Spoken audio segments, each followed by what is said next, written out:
was swerving, I got woken up by a horn honking at me, and I could see lights coming at me. And then I must have just fallen right back to sleep, because the next thing I remember, I started thinking, did somebody drive me here? Like, how did I get here? Just like, wow, this was a miracle. This is Touched by Heaven, everyday encounters with God. Those moments when heaven and earth collide. Today, divine intervention. Angels? Jesus take the wheel? What do we have here? This is episode 221. I am your host, Trapper Jack. Welcome. Very interesting episode. I've talked a number of times about how, we have sleepwalking Christians in the world. I was one of them for a long, long time. But sleep driving Christians? We have that here with Sylvia. Hello. Sylvia's mother, please. Show of hands. Anybody remember the song Sylvia's Mother? Anyone? Sylvia's mother says Sylvia's busy. Yeah, well, anybody? A couple of things about Sylvia. First, her folks were believers, but they didn't teach that belief or go to church, anything like that. However, even when she was just a little person, Sylvia wanted to go to church. She was seeking God, so she would hitch a ride with neighbors. She didn't care what church they were going to. She just wanted to go to church, and so she's been to a number of different churches, a number of different denominations. She just loves God. It's just a little bit of everything. I just I just believe, and I love Jesus. I love God. I love Mary. I love all of that, but I don't claim a religion. I'm Christian, and I have Jesus inside of me, and that's what I claim. So she was around believers, churchgoers, and kind of a friend of a friend gave her a great gift. As soon as I walked in, she was sitting there on the couch, and she handed me my first Bible. And I think that ever since then, I kind of was drawn to God and wanting to know more. So now, years down the road, and I'll use the sleep driving analogy here, she's on the wrong road. Yes, she's seeking God. She loves God, but drugs have become part of her life. The kind of drugs that just make the pain of the day go away for a few hours. In this case, it had been a couple of days, and she happened to be behind the wheel of her car, her white Chrysler. That plays a role too, her white Chrysler. And she's traveling, and the drugs have worn off, and her body is just craving sleep. Bottom line, she needs sleep. And I had been up for a couple of days. And so I was going to pick somebody up, and I left my house and I was driving, and I probably made it maybe 5 miles. And I just remember passing by our Walmart, which is right up the road from where I was living at the time. And I'd fallen asleep at the wheel. And as I was swerving, I heard, I got woken up by a horn honking at me, and I could see lights coming at me. And it was at nighttime. It was probably like 10:30, 11 p.m., maybe a little later. I don't know. And so when I woke up, I remember swerving back into my lane, and then I must have just fallen right back to sleep, because the next thing I remember is that I was actually in a parking lot at a car dealership, and I was parked with nothing else besides white cars. I was driving a white Chrysler Pacifica. Where I was just nothing surrounded but white cars surrounding me. Yeah, so my car was white too. So it just blended in, and that was the strange part about it. At the time, when I woke up, I wish I would have just been, so super thankful and thanking God and just like, wow, this was a miracle. But really, I was just like more in a daze and confused. Like, I started thinking, did somebody drive me here? Like, how did I get here? All these other things were going through my mind, and my next step was just to get out of there and just go about my day. How long a period of time then between, what's the space of time here? I was probably like 7 a.m. It was probably 7 a.m., so I guess about 8 hours. 8 hours? Yeah. And how far, and how many miles from the Walmart to where you are? I'd say it's probably maybe 10 to 12 miles. 10 to 12 miles. And there's several turns to get there. It was on 23rd Street, and where I was at, it's called Tyndall Parkway. So if you were to take that route, to get there, there's several turns, several stoplights. There's no other way around it than it to have been, the hand of God, an angel, taking that wheel to spare other people, just as much as myself. There's other people that definitely are spared, because there's no way. I was definitely asleep. I woke up, and it was the next day about 7 a.m. I actually had my dog in the car, which I still have now, Heidi. she was with me, and I woke up and she was just panting in my face and like, like, what are we doing here? And so I got out of the car and another thing. So I got out of the car, looked around a little bit, and, people kind of looked at me that they were getting, I could tell they were getting the place ready to open, but it didn't seem like they didn't pay me any mind. And so I, looked around and like, wow, I'm at a car dealership, and I look and I'm like, I'm parked exactly with, perfectly parked with just the white cars. It was like, seemed like everywhere was color coordinated with the cars. Maybe not like everywhere, but pretty much color coordinated as best as it could be, I guess. And so I get back in the car and I go to start my car and I'm completely out of gas. Couldn't even start my car. So I don't know if that was just another. This is so crazy. Mm-hmm. This is okay. I have to go back. Then we'll go into the next part of this. But and we've all been there. It's funny how sometimes all you have to do is get in the car and boy, it's sleep time, isn't it? Yes. So this is not a case where you're high on something and you just don't remember. Definitely not. This was to keep you awake, and now we're at a point where you just can't stay awake anymore. Right. And you drive, what'd you say, 10, 12 miles, whatever it was? Yes. And you're asleep, and you wake up 7, 8 hours later. Yes. Perfectly parked with all the other white cars. Perfectly parked. Yep. And out of gas. I'm still in the driver's seat. My dog's in the passenger seat. Your dog's got to pee something fierce right now. Let me tell you. I did. When I got out of the car, I actually did find a little area with grass and took her to the bathroom. That's why I was looking around. I felt kind of embarrassed when I looked around, and people did notice me. Just a couple people, but they were just busy, and they didn't even seem to. They were just okay. And you've run out of gas perfectly. Yep. Couldn't even start the car. So what'd you do? The first person that came to my mind, I called him, and I didn't even know that he had his own little tow truck.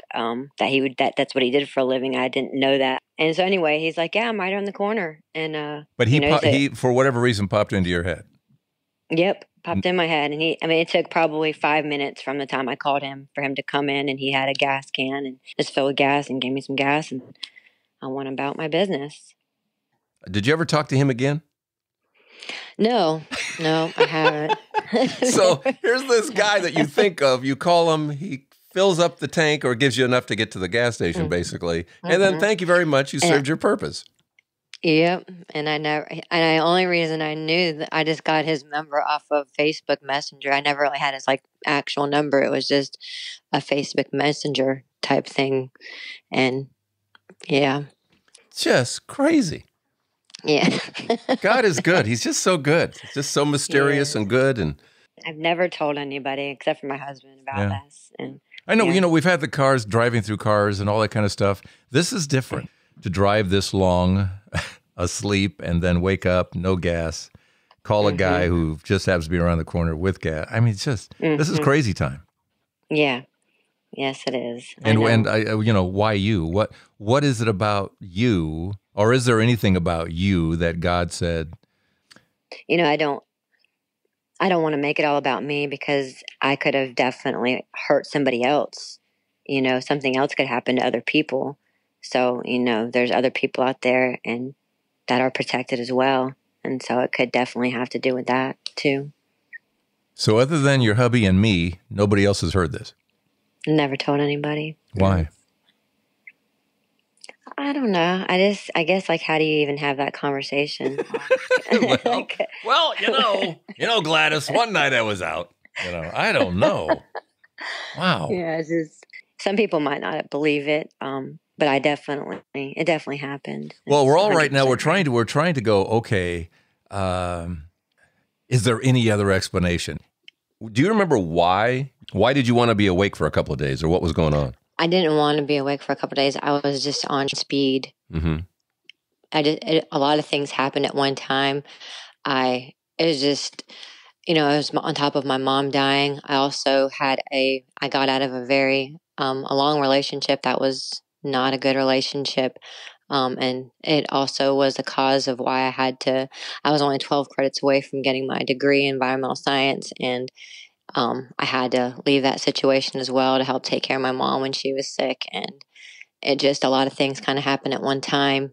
And I thought I was okay for the first few months. And then I guess it just all kind of hit me, and it just so happened to be there. I knew somebody that, it's just how the devil works. It's like, he knows when you're down and out, and then he'll send somebody your way that'll give you something that you think that that you might can make you feel better, numb the pain. And that's basically what it was. And then it just continued. It was a continuous cycle that I eventually did get out of, but that's what it was. It's just, it wasn't that I wanted to stay awake. It was just kind of like, it made you stay awake. And so your body was so, used to being, it's just up, up, up. But then, like, I guess naturally when you get into a vehicle, just like a baby, or, if you're going on a long trip, it kind of puts you to sleep.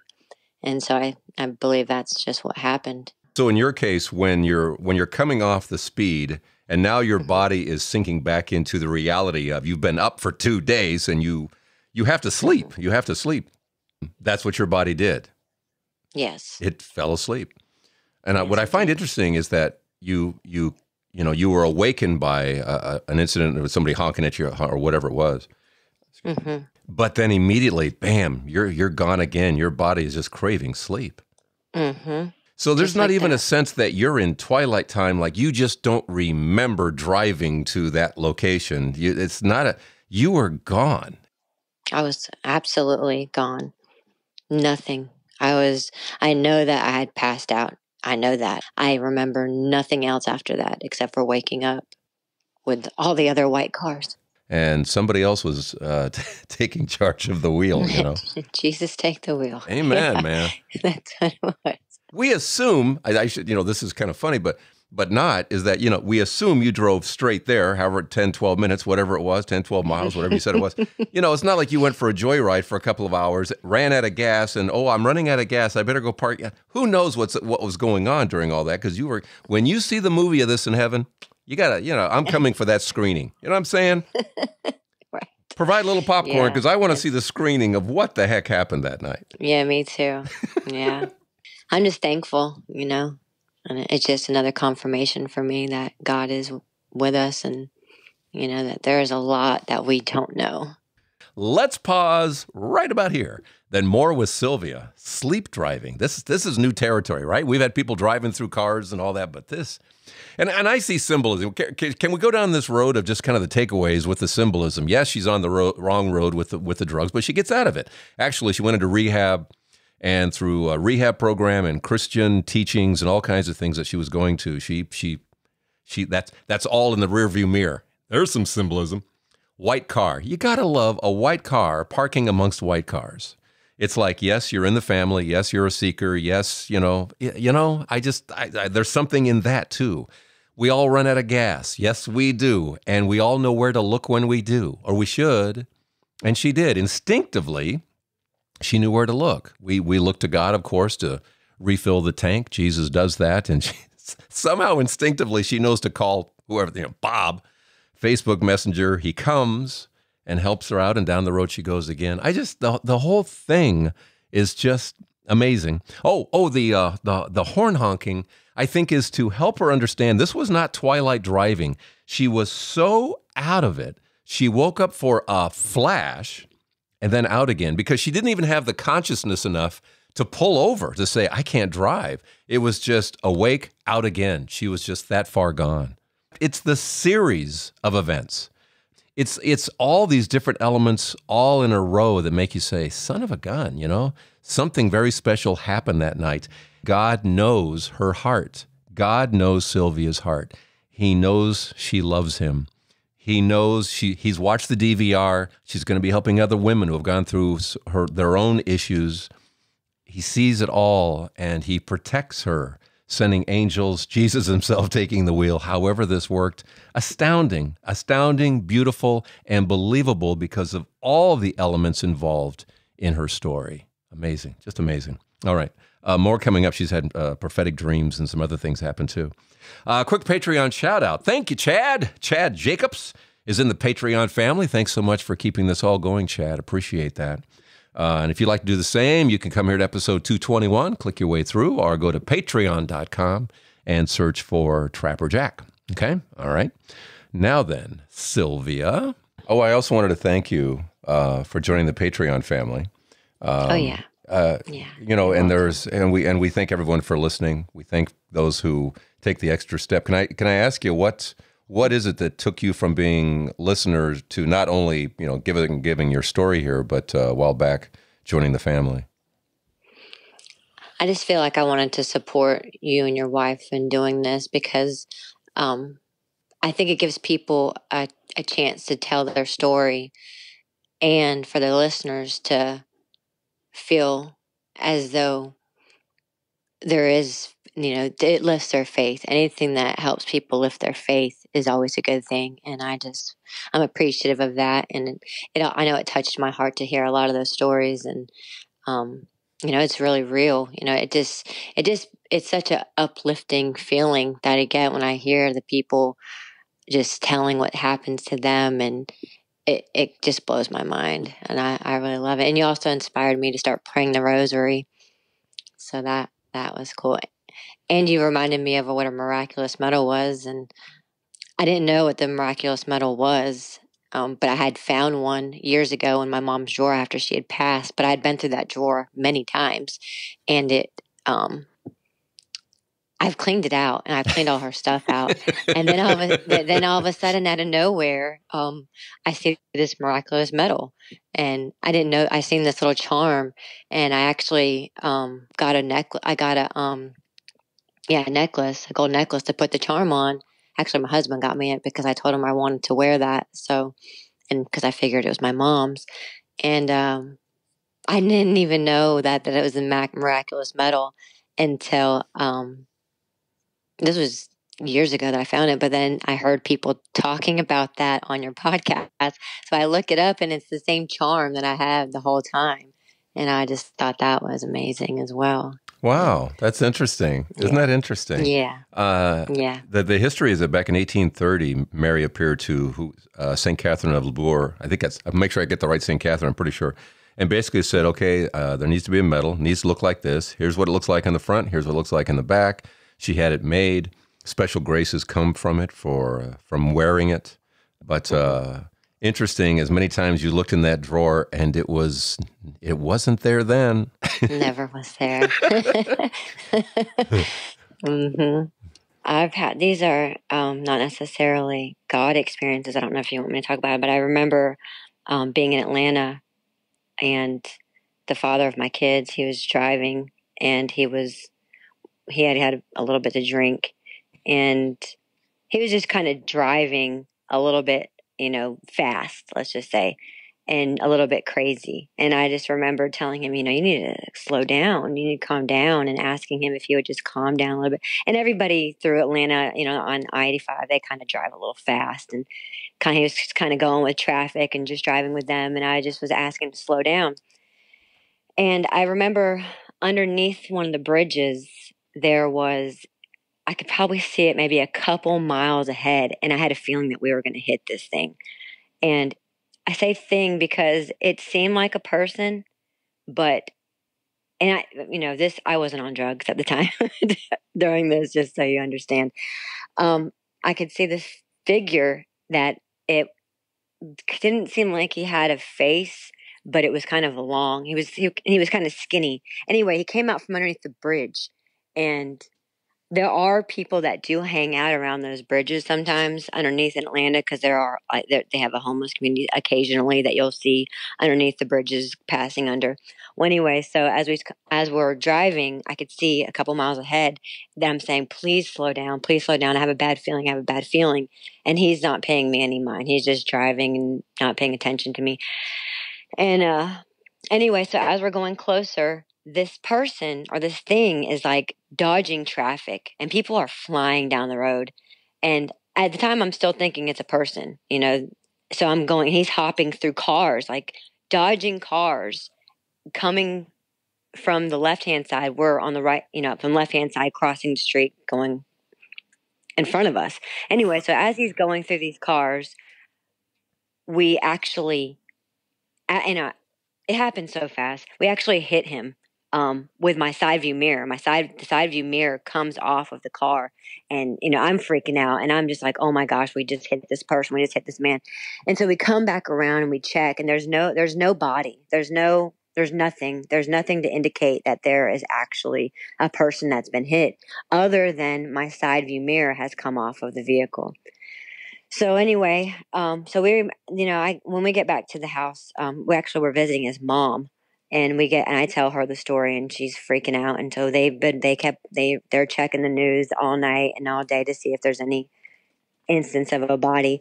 So I was told from, okay, his aunt was a very deep Christian woman, very rooted in Christ, and she's telling me that this was a demon that you hit. She's like, I bet you it was a demon, and that's why I say that it might have been a demon, because I don't know what else it could be. There was it's definitely interesting. You said you could see it 2 miles away, right? Yes, it was a few miles ahead of me. Mm-hmm. And you can see it. It's like you've been given a heads up, a warning. Yeah, you're given the warning well in advance. Mm-hmm. You hit something that's not there, doesn't seem to be there, but physical enough that you lose a side mirror. Side view mirror. Yep. And it was the way he was like hopping through the cars. It was like he was aiming for you. Creepy. It's like he was coming towards us, yes. And it was like no matter what was going to happen, I knew that we were going to collide with this thing. Just to what? Just to bother you? Just to throw guilt at you? Throw what? It could be. It could be that. It could be a warning that, I don't know. Maybe I don't really know. I honestly have no idea. That's what, at the time, that's what was being attracted to the vehicle, because of, how my kid's father was acting at the time. Just perhaps. Evil being evil. Just evil being evil. Who knows? Yeah. Yeah, could be. Trying to cause chaos. But that's been a battle since I was a small child. I had been battling since I was probably 11, 12 years old, right after I got saved. Funny as that is, it's right after that was when I really started feeling like things were attacking me. People were getting put in my life that were supposedly good friends. They were real close to me, but then they would bring drugs around. What was your moment of being saved? I was, I think I was around 11. I might have been 12. I remember, because I remember going to church, like I said, with people.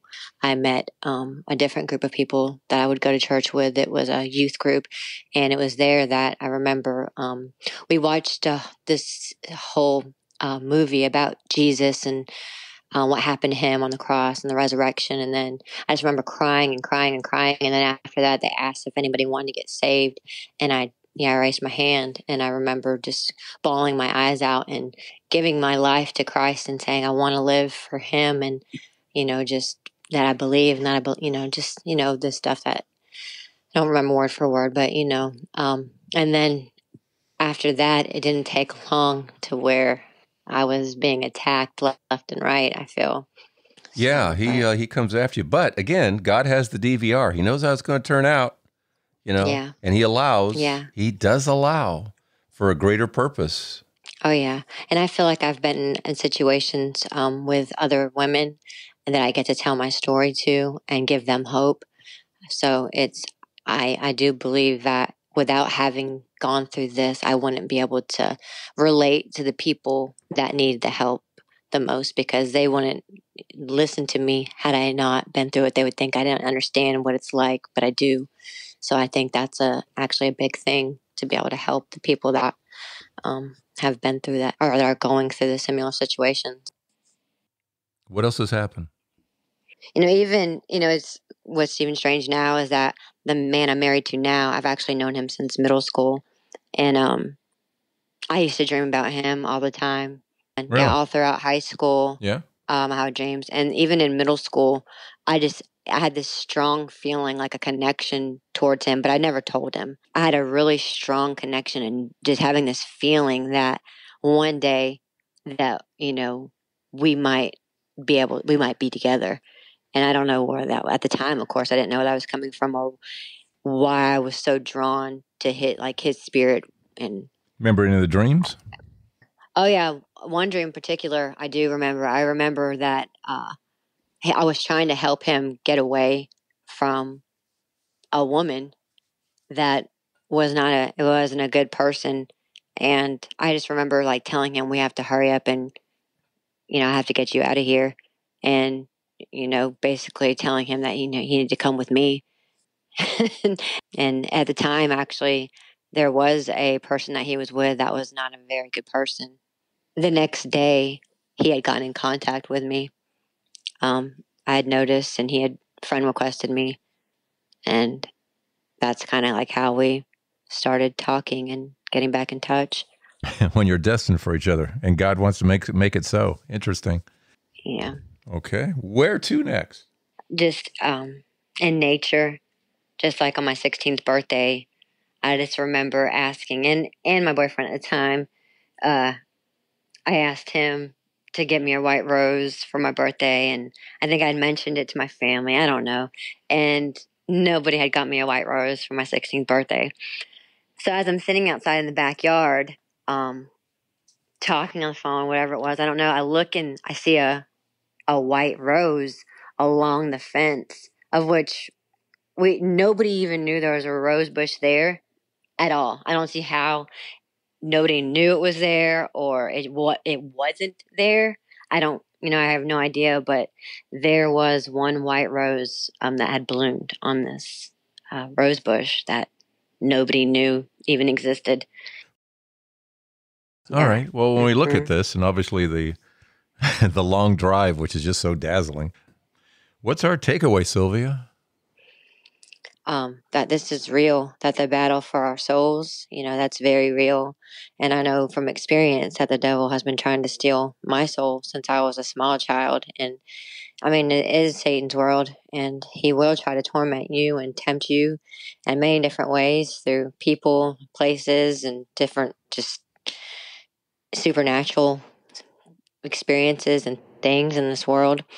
But I also want to add that, but God is above this all, and he has a promise, and also in John 16:33, which tells us to have peace in the world, that we will have tribulations, but to be of good cheer because he has overcome the world.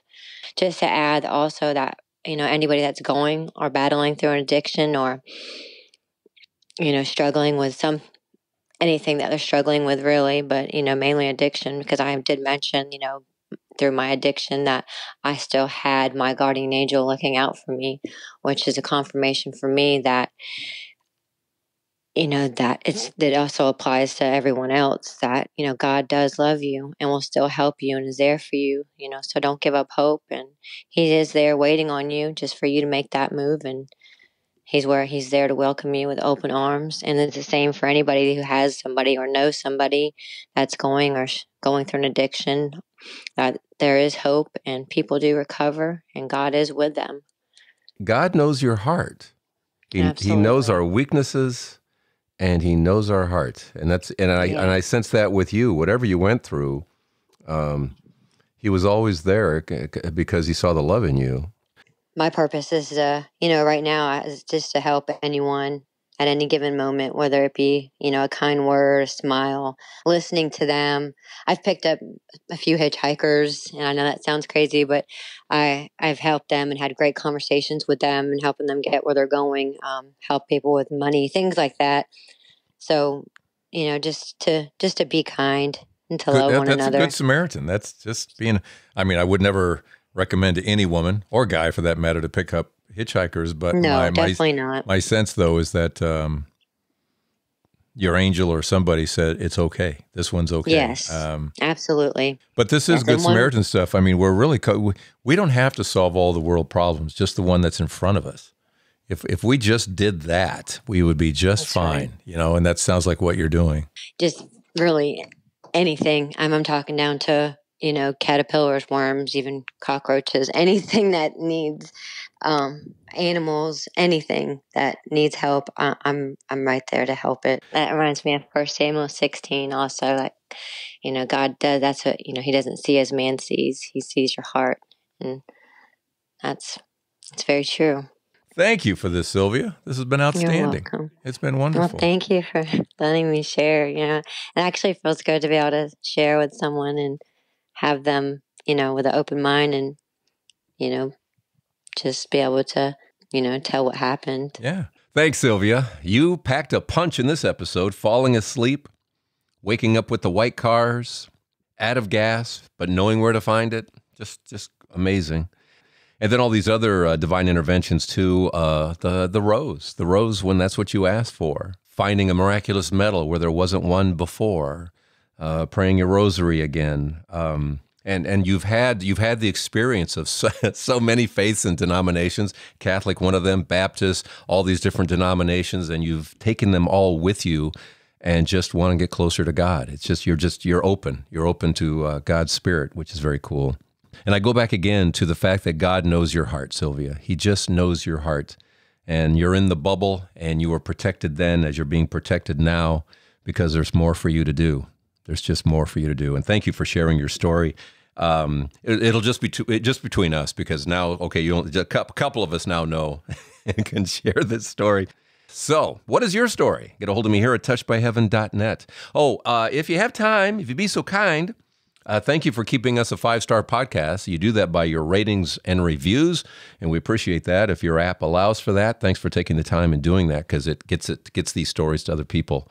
And also thank you for your Patreon support here at episode 221, or going to patreon.com and searching for Trapper Jack. All right? All right. We'll see you next week on Touched by Heaven, Everyday Encounters with God.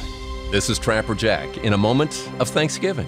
I'm just thankful, and it's just another confirmation for me that God is with us, and, that there is a lot that we don't know.